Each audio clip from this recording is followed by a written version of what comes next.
You are now listening to the Grio's Black Podcast Network, Black Culture Amplified. Hello, and welcome to Acting Up, the podcast that dives deep into the world of TV and film that highlights our people, our culture, and our stories. I'm your host, Cortney Wills, Entertainment Director at the Grio, and today we're diving into how the West was won. We're sitting down with David Oyelowo to talk about his phenomenal series, Lawmen, Reeves. How do I get to do what you do? You're loyal, and you ain't afraid of marching. But the real power lies beneath the badge. Ready to ride? I thought you'd never ask. The first season of this fantastic anthology series premiered in November, and it just recently came out on DVD. So if you haven't caught it, now is the time, especially if you've been bitten by the Cowboy Carter bug, because thanks to Beyonce, I think that our relationship to this country's history and pride in conquering the West, all of those cowboy stories that we've been widely left out of when it comes to TV and film, is kind of front and center now. Over the past couple of years, we've seen a few film projects that bring Black people into the fold when it comes to Westerns. Films like Concrete Cowboy in 2020 that came out on Netflix and starred Idris Elba. Outlaw Johnny Black came out last year in 2023. And The Harder They Fall hit Netflix in 2021 with an all-star cast that I think kind of opened our eyes to the possibility of what it would be like to be included in these stories. Where is it? Where is who? Your boss. My boss. Clearly, you don't know me.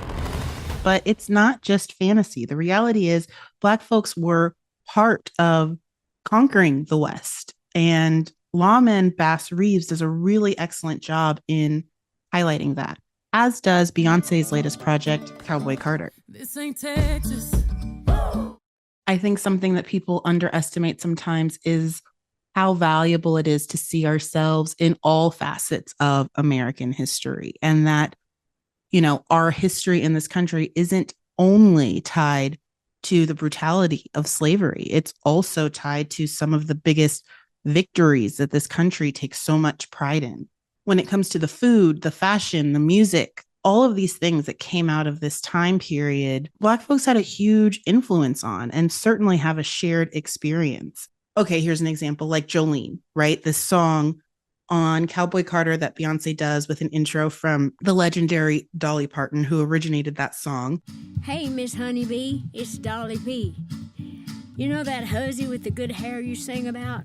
Reminded me of someone I knew back when. It's not just about Dolly Parton getting on there and co-signing Beyonce or Beyonce's version of her song. It is Dolly Parton laying bare the reality that whether you are a blonde white woman living in the South in the 70s or you are a Black woman at the top of their game in 2024, if a woman is coming for your man, the pain is the same. And what that does is it instantly creates common ground. It highlights a common experience that reminds us that at the end of the day, we are all human. We all bleed the same blood. We all have similar fears, similar dreams. And that goes a long way when conversations between two kinds of people have come to a dead stop. Finding common ground, finding things that you can relate to each other on is the beginning of conversations starting again, conversations that are likely very necessary, particularly in an election year like we are in now. Cowboy Carter and Lawmen Reeves also remind us that Black folks have been here. We have been here in every crevice of American history, whether we are written out or not. And there is something quite empowering about staking our claim to this part of our American history. I need a man with a good gun and a straight spine. You up for the task? I wouldn't be sitting here in my Sunday best if it wasn't. David was extremely passionate about this project for years. I mean, I think maybe a decade before it actually got off of the ground. And the story that it tells is so captivating. And I think it's even more mind-blowing because it's true. I love the fact that Taylor Sheridan is at the helm of this project because he's done such a beautiful job with Yellowstone. And that's an entirely other series that I was a little late to because I just missed it. And when it got me, it really got me. And I remember wishing, like, God, I wonder what it would be like if there were some Black folks in this show. And now we get certainly a different iteration, but a lot of Taylor Sheridan's kind of genius sprinkled all over this project. I think it makes it really palpable. And I think will make it palpable for those Yellowstone audiences to come over and take an interest in something that they maybe wouldn't have before. I sat down with David to find out why he was so passionate about this project, what it took for him to pull off this badass U.S. Marshal role, how he kind of grappled with the complexity of being a Black man at that time and being in a position to assert power over another marginalized people, being the Native Americans, and how it all came together. Let's hear what he had to say. Hi, David. It's nice to see you. Hi, Courtney. Nice to meet you. This story that we are immersed in on this incredible show is so layered and so mind-blowing to me, especially because I really never knew about the life of this character. And now that I have watched several episodes of this show, I'm shocked that I never knew the story. And I read how much of a journey this has been for you, an 8-year-long journey to this character, to this show, to this moment. So my first question is, what about this particular life, was so important for you to bring to the screen? Well, I had exactly the same reaction to you, but this was in 2014 for me, where once I had been approached about the possibility of telling the story and I did a little bit of a dive, I just couldn't understand why this wasn't someone the likes of Wyatt Earp or Billy the Kid, or, just these names that trip off your tongue when you think of the West and Westerns. And on top of that, this is someone who came out of enslavement into a degree of empowerment that was extraordinary at that time and had a 32-year career doing this. It just didn't make sense outside of the darker corners of why our industry, and I mean the entertainment industry, has not leaned into certain characters. And so it became an absolute obsession for me. There is no way another generation goes by without this character having their moment. Soon after that, I was confronted like a slap in the face with why his story hadn't been told yet. We went out with it twice, once in 2015 and then 2017, and every single place we approached turned it down, didn't see the merits of it. That for me felt like an absolute no-brainer. But, this was me coming off of 7 years of trying to get Selma made, and that was Dr. King. So, you're going to go, oh, I guess I shouldn't be surprised, but I was. And so we stuck with it. And then in the meantime, Taylor Sheridan came along and reinvigorated the Western in a way that, that was one of the excuses for people in the past. No one's really doing Westerns anymore, but that was no longer an excuse. And not only was it no longer an excuse, but Taylor and the folks at Paramount were doing them on a massive scale. I mean, you look at 1883, and that is a no expense spared situation, very much in the same kind of terrain as Bass Reeves was operating. So, I approached Taylor. We had a pretty great conversation about it. He's very, very knowledgeable about the West generally, but he actually knew a lot about Bass Reeves specifically as well. And to be honest, without his reputation, without his notoriety, without his audience, I don't know that a major studio is leaning into a Bass Reeves narrative, the likes of which we've now made. The truly gratifying thing is watching an audience beyond Taylor's audience, a Black audience, a global audience, a female audience, really embracing the show, which is what I always had as a gut feeling about this narrative. But to see that happening is just off the charts. It's astonishing, really. And then at the same time, it feels long overdue. But I think what you said about Taylor Sheridan and the background and the knowledge and the success of the other shows. I mean, I never thought Yellowstone would be something that would pull me in or that I would be watching, and the only kind of complaint is that I don't see me or us in there. And when you look at the history of our communities being represented in Western specifically, which is just so American, right? Like it's so classically American, being left out of that part of our history and that story is not an accident, and I think that through vehicles like this and through some other content that we've seen and that we will see, weaving ourselves into the entirety of American history is so crucial, especially at a time where so much of our history is being washed away or attempting to be washed away. You being someone who has portrayed so many prolific and I think heroic men, you kind of have a knack for that, I think. And then I see you in this character and I forget all of the other ones. Like this feels so ingrained in me when I'm watching, and there's a love story and there's, he's honorable, but it's violent and I'm flinching. And it's just really a kind of roller coaster of emotion when I'm watching this project. And I wondered if you had a similar experience in creating it. Oh man, it's so good to hear you say that. Yes, it was a roller coaster to make.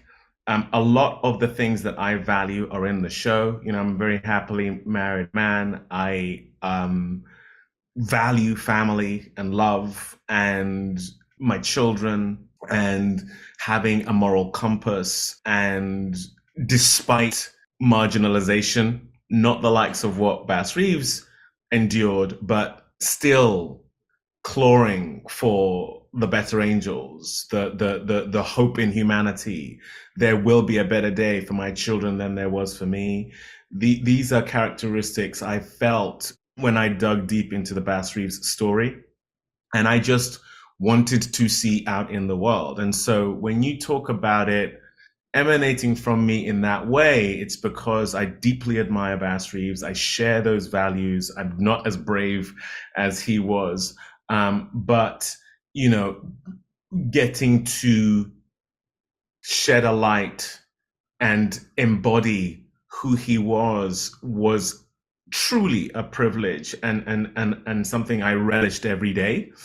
And I was surrounded by people from that place who knew that thing, the horse riding, the environment, the terrain, the spirit of that place. I steeped myself in it and wanted it to be something that felt so innate. I rode horses almost every day for over a year. I was in the gym every single day to have the stamina needed to be able to do a 6-month shoot and to have the strength that this man had to have had to do what he was doing. The dialect, what that might have been, what that should have been, working with the amazing Denise Woods on that.